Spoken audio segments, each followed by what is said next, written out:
É evidente que está. É evidente que acontece. Tem ambicioso por toda parte. Então a estratégia política de Absalão era conquistar o coração das pessoas com sua boa aparência, né? Era um homem que tinha uma aparência muito bonita, ele tinha os cabelos mais bonitos que a Bíblia registra, né? Não tinha homem que não tinha um cabelo mais bonito que ele. Tinha uma entrada triunfal, né? Mandava muitos homens à sua volta, na sua frente, para ele ter uma entrada triunfal nos lugares. Uma aparente preocupação com a justiça, muitos abraços, amigos nas pessoas. Então muitos se deixaram enganar e mudaram sua submissão ao rei Davi para se submeter a Absalão. Mais tarde, entretanto, Absalão revelou, né, quem era realmente ele. Revelou ser um governante então cruel. Nós devemos avaliar então cuidadosamente os nossos pastores, nossos líderes, para termos então a certeza de que seu carisma não é uma máscara que encobre o desejo de tomar o lugar do pastor dirigente, né, de qualquer igreja. Então devemos tomar cuidado com qualquer liderança que surge na igreja, qualquer pessoa que aparece com esse tipo de coisa, essa bajulação, para ver, será que ele não está querendo tomar o lugar do líder? Será que ele não está querendo tomar o lugar do pastor? Então devemos tomar cuidado com isso. São indicados para aí cargos dentro da igreja, né? Depois são indicados aí para serem líderes, né? Passam a ser diáconos de repente já são presbíteros, de repente já são evangelistas, já passa a ser pastor. Tudo através de bajulação e muitas vezes aí através de dinheiro. Então acabam tomando o coração dos membros, né, da igreja para si, através desse engano, dessa ambição terrível. É necessário então que a pessoa tenha realmente essa desenvoltura, mas que seja para o bem da igreja e não para enriquecimento. Que outros exemplos nós podemos ver aí na Bíblia? Então, nos seguintes textos podemos perceber que tanto na espiritualidade judaica como na cristã, a ganância não condiz com os valores do reino. Você pode ver, por exemplo, em Jeremias 22, de 1 a 7. Aqui o profeta Jeremias condena o rei Joaquim por sua ambição desmedida, que gera a morte de inocentes, causa então violência e extorsão. Em Hebreus 13, de 5 a 6, a carta aos Hebreus, o autor do livro de Hebreus critica então a avareza e realça a total confiança na providência divina, no suprimento de nossas necessidades. Em Mateus 5, de 3 a 10, o texto das bem-aventuranças nos mostra que os valores do reino de Deus são diferentes dos valores mundanos, né? E mostra para nós que o ser é mais importante que o ter. Como exemplo, você pode ver: bem-aventurados os perseguidos por causa da justiça. Eles são perseguidos pelo que são justos. Então, eles são perseguidos aí é por causa da justiça, porque eles são justos. Não é justamente perseguidos. Então, por eles serem justos, eles são perseguidos. Depois, bem-aventurados os pobres de espírito, porque deles é o reino de Deus. Então, aqueles que têm necessidade de ter cada dia mais da presença de Deus, esses são bem-aventurados. E não aqueles que se dizem ter mais do que todo mundo, que se comportam como se fossem os donos da igreja, por exemplo, né? Aí diz, olha, bem-aventurados os que choram. Não são aqueles que vivem sorrindo, vivem festa em festa, vivem rindo para toda parte, contam piadas. Não.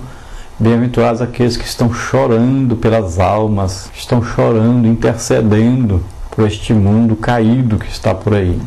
E assim então você vai vendo as bem-aventuranças e vai vendo que é completamente diferente do mundo. No mundo, bem-aventurado é aquele que é bravo, que toma as coisas dos outros. Não, a Bíblia é diferente. O reino de Deus é diferente. Bem-aventurados os mansos, diz que esses que herdarão. Não são os bravos, os que tomam a força, os que invadem as terras. Não, não são esses. Bem-aventurados são os mansos. Então olhe lá direitinho e você vai ver que os ensinos de Jesus nos trazem a realidade de Deus, a realidade espiritual do cristianismo. E Tiago, capítulo 4, diz: de onde vêm as guerras e pelejas entre vós? Porventura não vem disto? A saber, dos vossos deleites, que nos vossos membros guerreiam. E ele diz: olha, cobiçais e nada tendes, matais e sois invejosos, e nada podeis alcançar, combateis e guerreais, e nada tendes. Então olha só, Tiago está falando para a igreja dessa guerra que existe, né?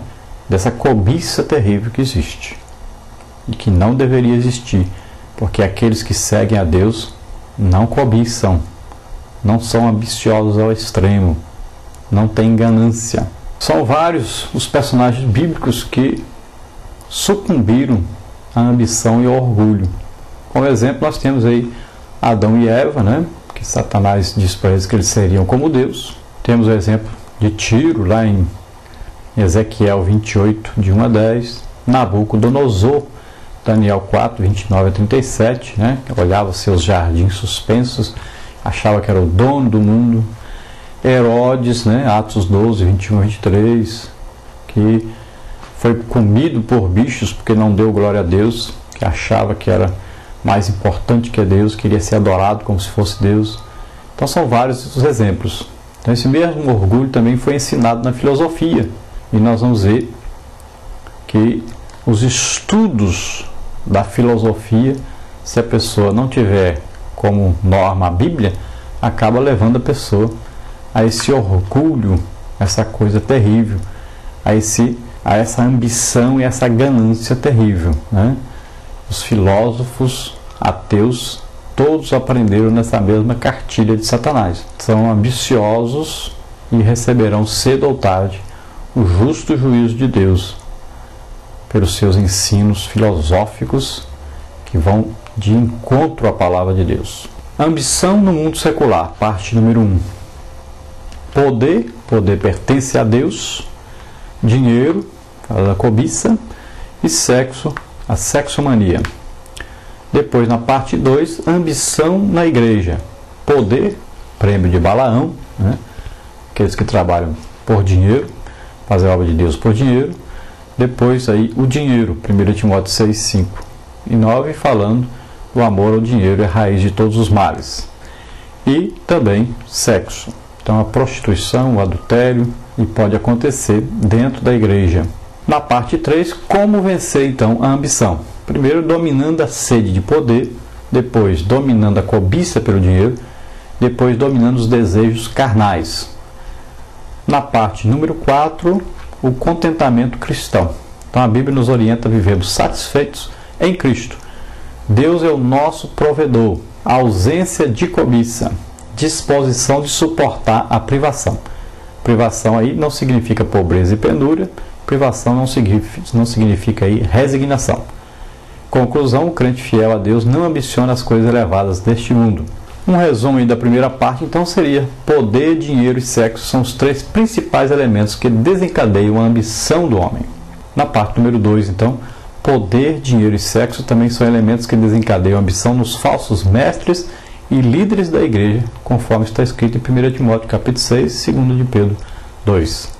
Um resumo da parte 3 seria, então, a ambição é vencida pelo crente quando a sede do poder, de cobiça pelo dinheiro e os desejos carnais são dominados através da santificação, oração e meditação nas Escrituras. E um resumo da parte 4, então, os principais fundamentos de contentamento do crente são a provisão divina, a ausência de cobiça e a disposição de suportar a privação. Vamos ver aí o nosso questionário, então, passando pela lição que está na revista.